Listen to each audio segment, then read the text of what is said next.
सो hi guys. तो बहुत से बच्चों का ये सवाल रहता है कि हमारे बोर्ड एग्ज़ाम्स भी आ रहे हैं, लेकिन हमारे नीट एग्ज़ाम्स भी आ रहे हैं, तो हम बोर्ड्स और नीट को, जो एक दो बहुत अलग अलग चीज़ें हैं, उन्हें एक साथ में कैसे मैनेज करें। तो आज हम इसी टॉपिक पे बात करने जा रहे हैं कि how to manage board exams and the NEET exam simultaneously.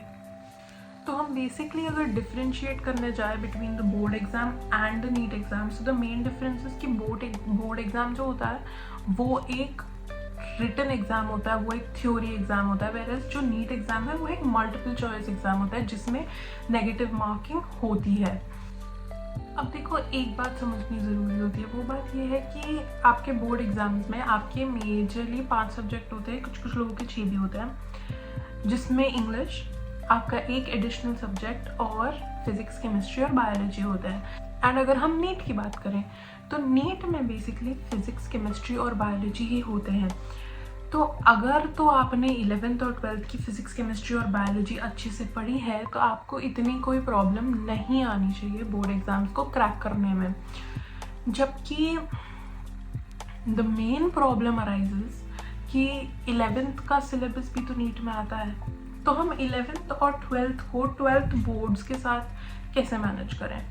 अब देखो, बोर्ड्स को हम लाइटली तो बिल्कुल नहीं ले सकते, क्योंकि लोग बोलते हैं कि 10th और 12th के बोर्ड एग्ज़ाम के मार्क्स इतने मैटर नहीं करते, लेकिन एक बात ये है कि आपके जो बोर्ड एग्ज़ाम्स के मार्क्स होते हैं वो आपके साथ लाइफ लॉन्ग स्टे करने वाले हैं, तो ऑफ कोर्स वो कहीं ना कहीं तो ज़रूर मैटर करते हैं। सो अब as your boards are approaching, boards exam के आने से पहले एक सजेशन ये है कि अपना 11th स्टैंडर्ड का मेजरली फिज़िक्स और केमिस्ट्री का पोर्शन अगर हम बोर्ड से पहले ही एक बार रिवाइज करके रख ले, तो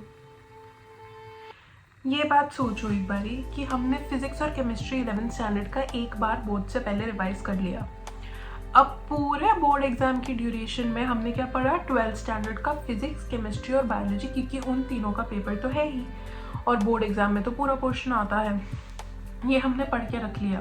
तो at the end of our board exams हमारी 11th की फिज़िक्स और केमिस्ट्री स्ट्रॉन्ग है, क्योंकि हमने एक बार वो रिवाइज कर ली। हमारी 12th की फिज़िक्स, केमिस्ट्री और बायोलॉजी तीनों कंप्लीट हो चुकी है, बिकॉज हमने अभी उसका बोर्ड एग्जामिनेशन दिया है, राइट। हमारा अब क्या रह गया, हमारा रह गया 11th का biology. And us being NEET aspirants, हमें 11th का बायोलॉजी, इन वास्ट बायोलॉजी आती होती है, मतलब ऐसा फिजिक्स और केमिस्ट्री वाला हाल नहीं होता है। एग्री फिजिक्स में सबसे बुरा हाल होता है, केमिस्ट्री में भी कुछ बच्चों का होता है, लेकिन बायोलॉजी में इतना बुरा हाल नहीं होता। तो आपकी इन शॉर्ट सिर्फ 11th की बायोलॉजी का रिवीजन रह गया है, जो आप बहुत ही quickly within like 7 to 8 days अगर आप फिर भी स्लोली कर रहे हो तो आप कर सकते हो। एक बात ध्यान में रखने वाली ये है कि we do not have time for taking breaks.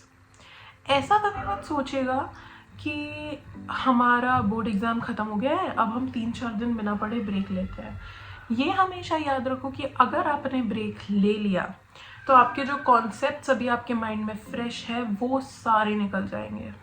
सो अब आते हैं कहीं ना कहीं वो बच्चे जो ये समझ लेते हैं कि बोर्ड एग्ज़ाम के साथ साथ तो नीट निकालना बहुत मुश्किल है, तो हम अटेम्प्ट ही नहीं देंगे, हम सीधा ड्रॉप ले लेंगे। क्यों? आप ये बात क्यों नहीं समझते हो कि अगर आपने बोर्ड्स दिए हैं और अगर आपकी बोर्ड्स में परसेंटेज भी आई है, that means you are clear with the concepts of 12th standard. आपको 11th स्टैंडर्ड पे फोकस करना ज़रूरी है। देखो, क्योंकि मेजॉरिटी बच्चे, इंक्लूडिंग मी माई सेल्फ, ऐसे बच्चे होते हैं जो 11th पढ़ते ही नहीं ठीक से।